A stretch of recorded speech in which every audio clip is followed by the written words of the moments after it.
Hey guys, welcome back to the Global Business Leader series on the Chamber Guide. We have a special guest with us today, and we are going to talk about the environment. What are we doing as an individual and as a community for the environment?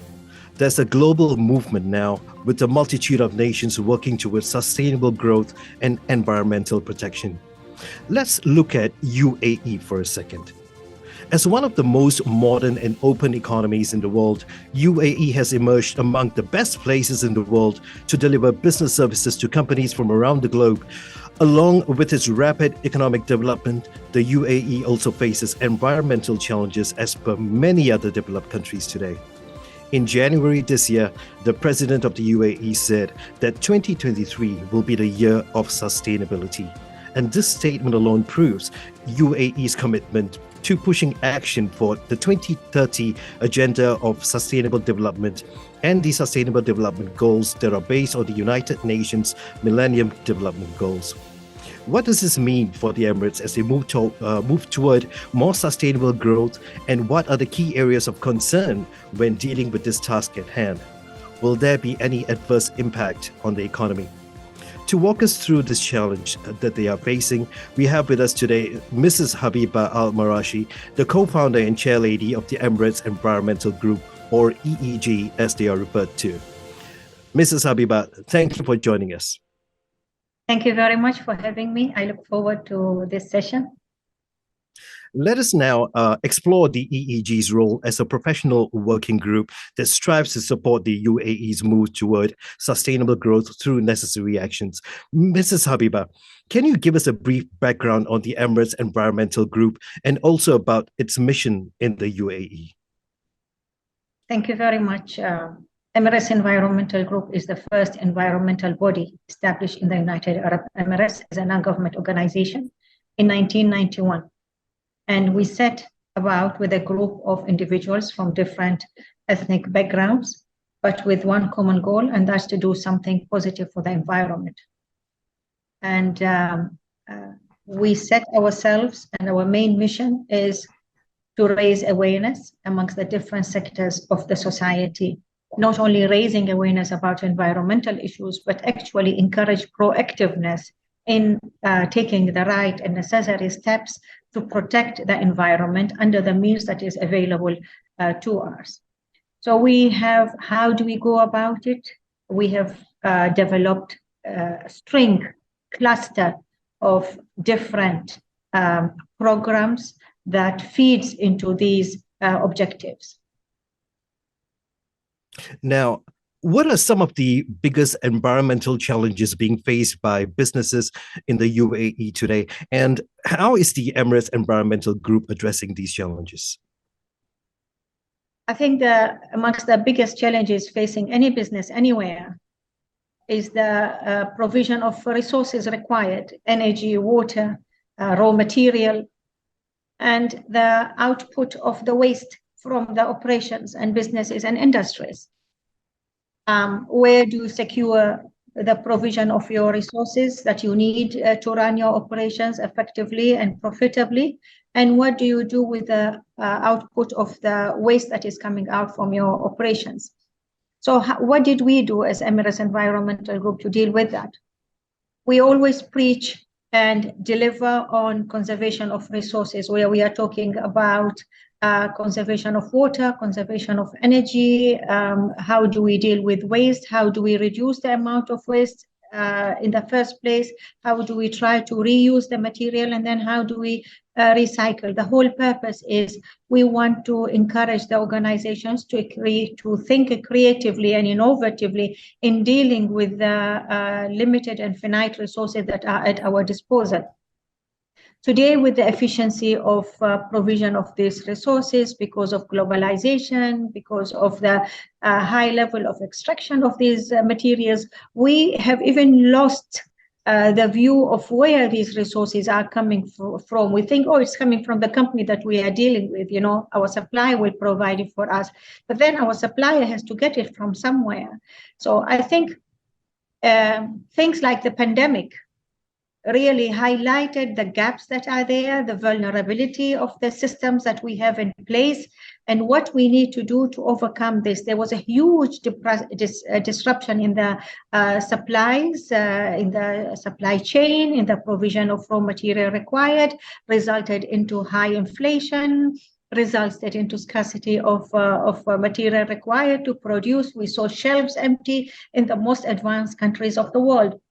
So really, what do we do as an NGO? Our main purpose is, as I mentioned earlier, to raise awareness, but that's not where we stop. We really provide proactive actions that encourages entities to be on the right track of sustainability. So we do a lot of programs, a lot of campaigns, a lot of initiatives that deal with these issues of the conservation and then of the provision of these resources. How do we secure the provision of the resources?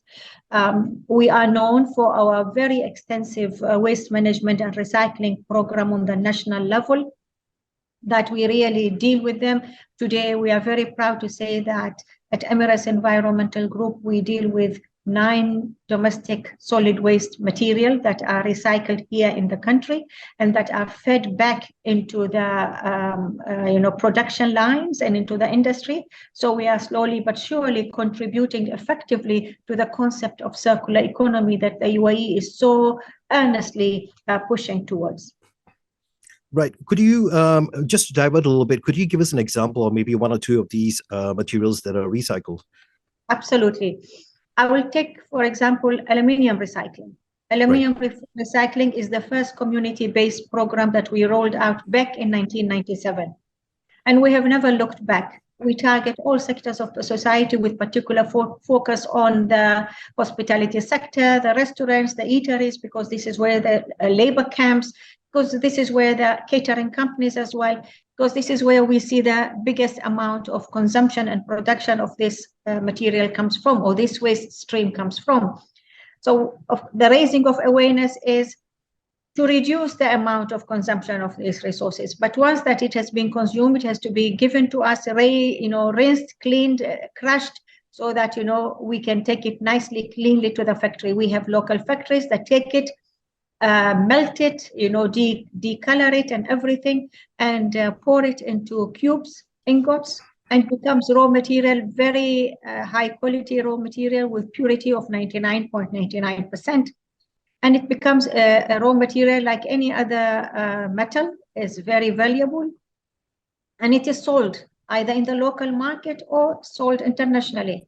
What I would like to share here is that the beauty of what is happening in the UAE is from the day a person puts his or her, can in the proper recycling bin to the time that it comes back on the shelf is 60 days only. So the whole process is implemented inside the country, and this is something that we are proud of, and it is happening since the day we started in 1997. So that is one angle.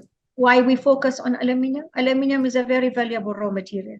Aluminium is extracted from the mountains, so it takes a lot of energy, and it is a high impact on the environment because we are destroying local habitats to get this bauxite material to enable us to get aluminium.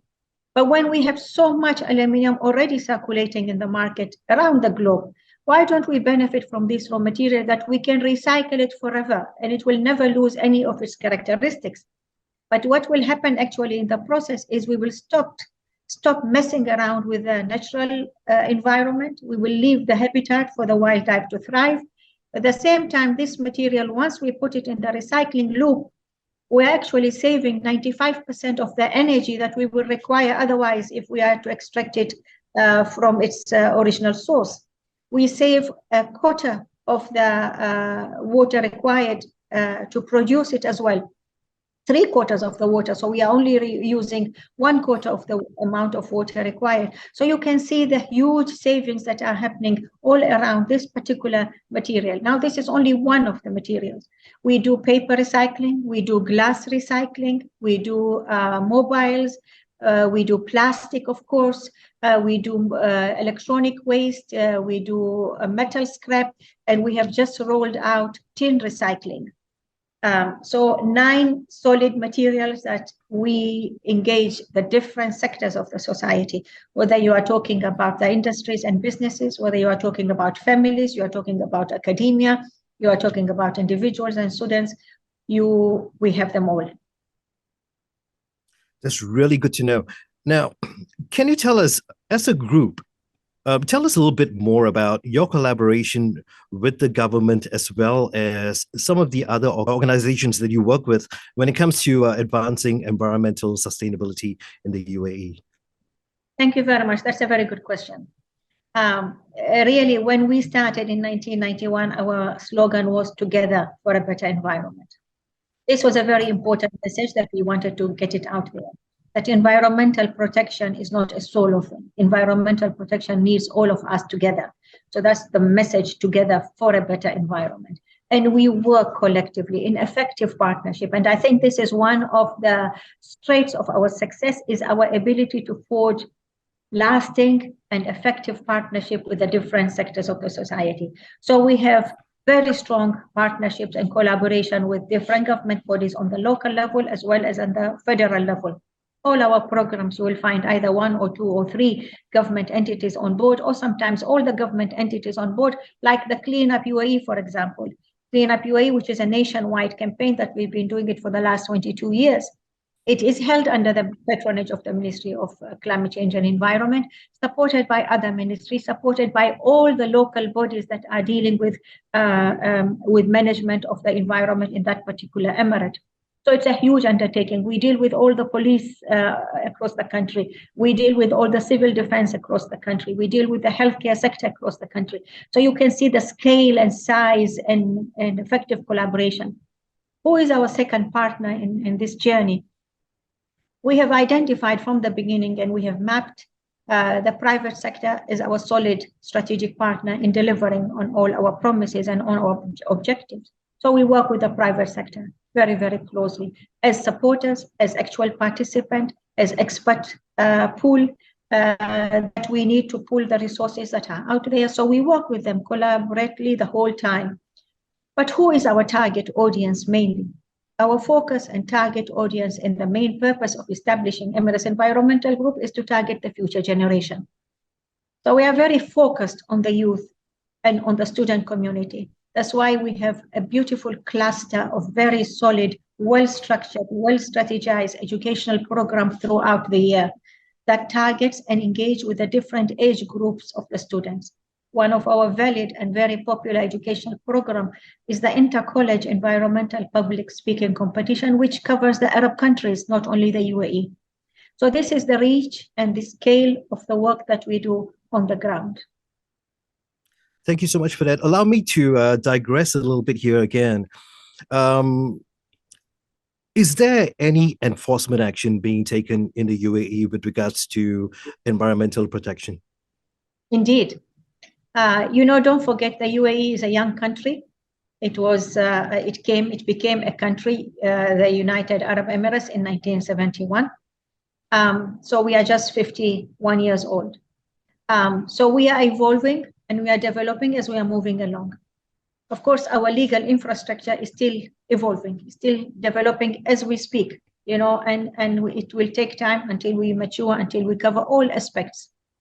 But what I'm saying is that our leadership has been very dynamic, very proactive, and very visionary in understanding what needs to be put on the ground and what needs to regularize legislations, regulations, laws, and not that a law that has been put and is forgotten about it. All the laws are usually very regularly updated.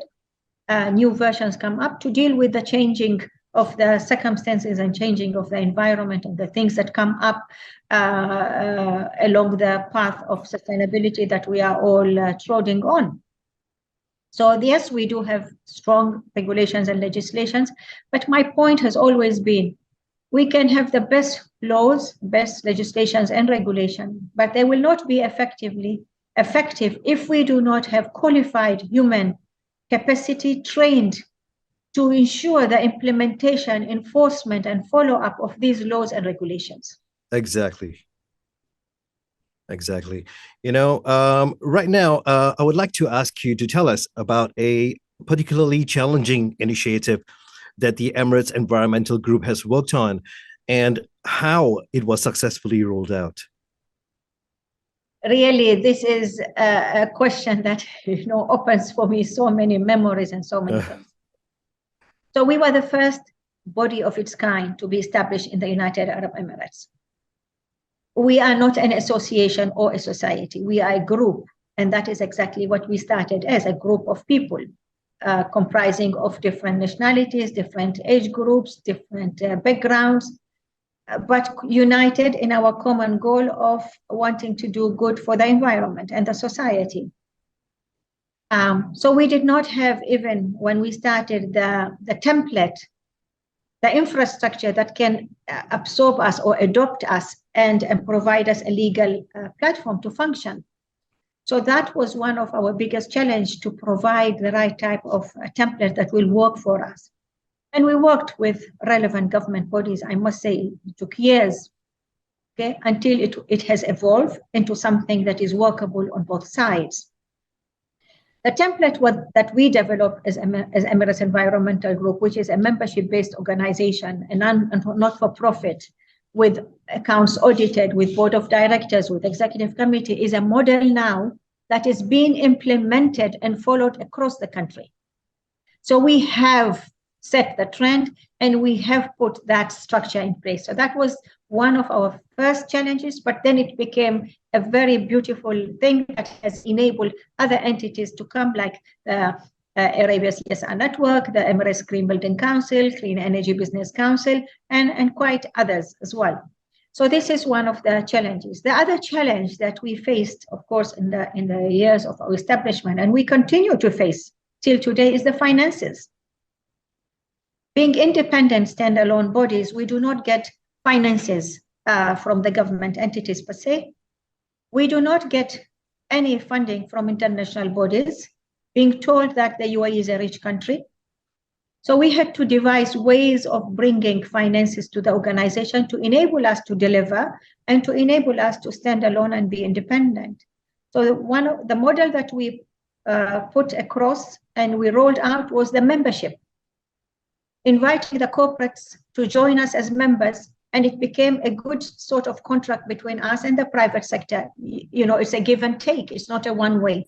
So it's a service that Emirates Environmental Group provides for the private sector in return for an annual fee.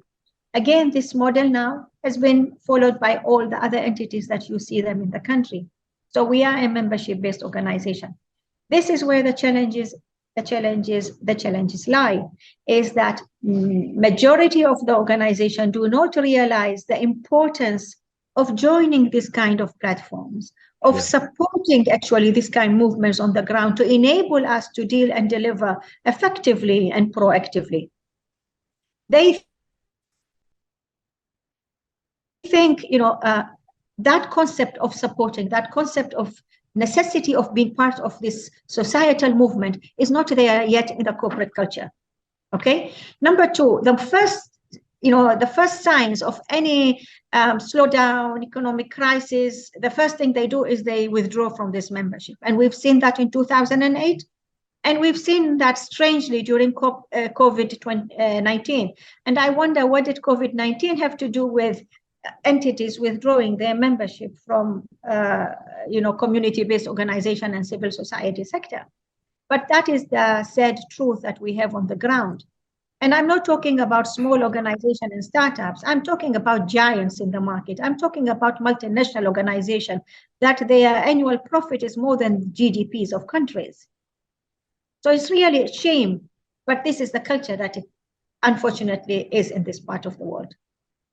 I do understand where you're coming from, because coming from Singapore, we are going through the same thing. In fact, I've been speaking to leaders of chambers of commerce and business associations globally. In fact, everybody's going through the same thing. When the pandemic hit, companies started winding down. A lot of companies that have been in operation for about 20 years, 30 years, they just wound up their operations overnight. I have personally witnessed this as well. Now, those survivors, some of the smaller companies, when they are looking at cutting corners, for example, rolling back some of the initiatives that they put out, or even letting some of their staff go, one of the first things they look at would be their chamber membership or association membership.